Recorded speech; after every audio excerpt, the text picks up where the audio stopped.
प्यारे विद्यार्थियों, physical science YouTube channel पर आपका हार्दिक स्वागत। वीडियो अगर पसंद आए तो लाइक करें, अपने ग्रुप्स में शेयर करें और इस चैनल को सब्सक्राइब करें। धन्यवाद। नमस्कार प्यारे विद्यार्थियों, कक्षा 12 की लेक्चर सीरीज में आपका हार्दिक स्वागत। कक्षा 12 की हम फिजिक्स कर रहे हैं, जिसके अंतर्गत हमारा चैप्टर चल रहा है बेटा फोर्थ। इस फोर्थ चैप्टर, जिसको मूविंग चार्ज एंड मैग्नेटिज्म के नाम से जाना जाता है, इसके 4 लेक्चर हमने पहले से रिकॉर्ड कर दिए हैं। आज हमारा ये 5वां लेक्चर है, जो कि बेस्ड है बेटा लॉरेंज फोर्स पे। लॉरेंज फोर्स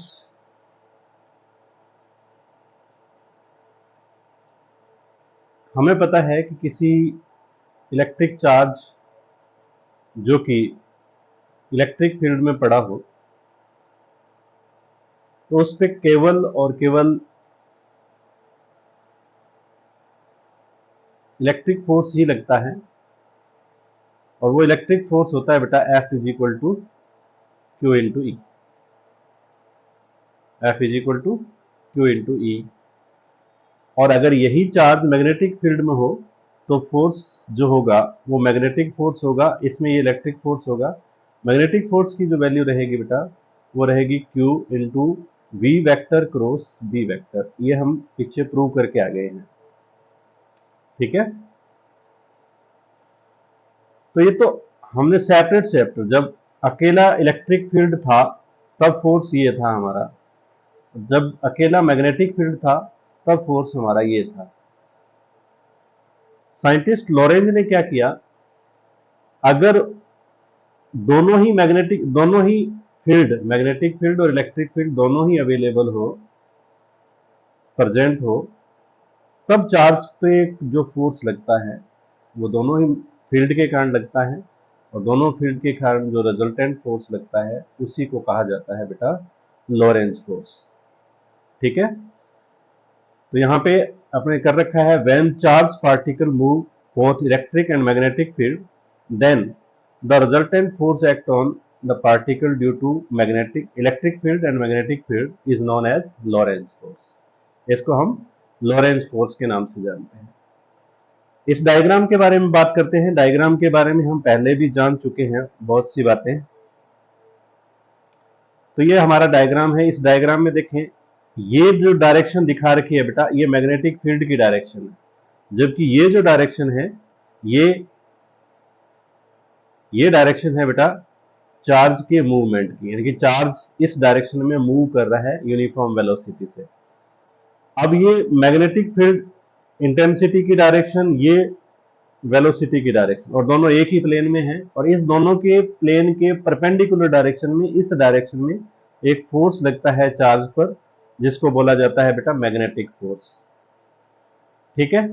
हम कंसीडर कर लेते हैं कि चार्ज किसी टाइम यहां था, और यहां पर इलेक्ट्रिक फील्ड की जो डायरेक्शन है वो इस तरफ है। तब इस पे जो फोर्स लगेगा, आपको पता है मैग्नेट इलेक्ट्रिक फील्ड की डायरेक्शन और इलेक्ट्रिक फोर्स की डायरेक्शन सेम होती है, एक ही डायरेक्शन में होते हैं दोनों। तो इसी डायरेक्शन में हमें इलेक्ट्रिक फोर्स की डायरेक्शन मिल जाएगी, ठीक है। अब यहां पे देखो, ये एक पैरेललोग्राम बन रहा है। अगर हम इसको नेम दे दे ओ, ये पी, ये क्यू और ये आर, एक पैरेललोग्राम बन रहा है। और पैरेललोग्राम जो कि वेक्टर एडिशन के लॉज को फॉलो करता है, अगर दो साइड्स दो वेक्टर द्वारा रिप्रेजेंट की जाती है तो उसका रिजल्टेंट उसके डायगोनल के अलोंग आता है। तो यहाँ पे इन दोनों का रिजल्टेंट जो फोर्स आएगा ना, जिसको हम क्या बोलेंगे बेटा लॉरेंज फोर्स, वो होगा इन दोनों का वेक्टर सम, एफ ई का वेक्टर प्लस एफ एम का वेक्टर, इन दोनों के वेक्टर सम के इक्वल होगा। तो इसी पे हम बात करते हैं। ये कह रहा है कि when an electric charge in an electric field, electric force applied on the charge is return as, का मतलब है अगर कोई चार्ज इलेक्ट्रिक फील्ड में हो तब उस पे इलेक्ट्रिक फोर्स कितना लगता है, ये हमारी इक्वेशन नंबर फर्स्ट है। ठीक इसी तरीके से अगर मैग्नेटिक फील्ड में यही चार्ज हो तो उस पे फोर्स कितना लगेगा, और इन मैग्नेटिक फील्ड इंटेंसिटी और उसकी जो वेलोसिटी है इनके बीच में अगर एंगल थीटा हो तब हम इसको इस तरीके से लिख सकते हैं बेटा, F M is equal to q v vector cross B vector. F vector is equal to q into v vector cross B vector. अब ये तो सेपरेट सेपरेट के लिए थी, इक्वेशन नंबर जो सेकंड आई है और फर्स्ट आई है, ये फर्स्ट तो अकेले इलेक्ट्रिक फील्ड के लिए थी और सेकंड अकेले मैग्नेटिक फील्ड के लिए थी, जबकि लॉरेंज ने दोनों ही फील्ड जो है एग्जिस्ट बताए, दोनों ही फील्ड उसमें प्रेजेंट थे, और दोनों ही फील्ड प्रेजेंट थे तो उसके कारण रिजल्टेंट फोर्स होगा, तो रिजल्टेंट फोर्स होगा इन दोनों का वेक्टर सम।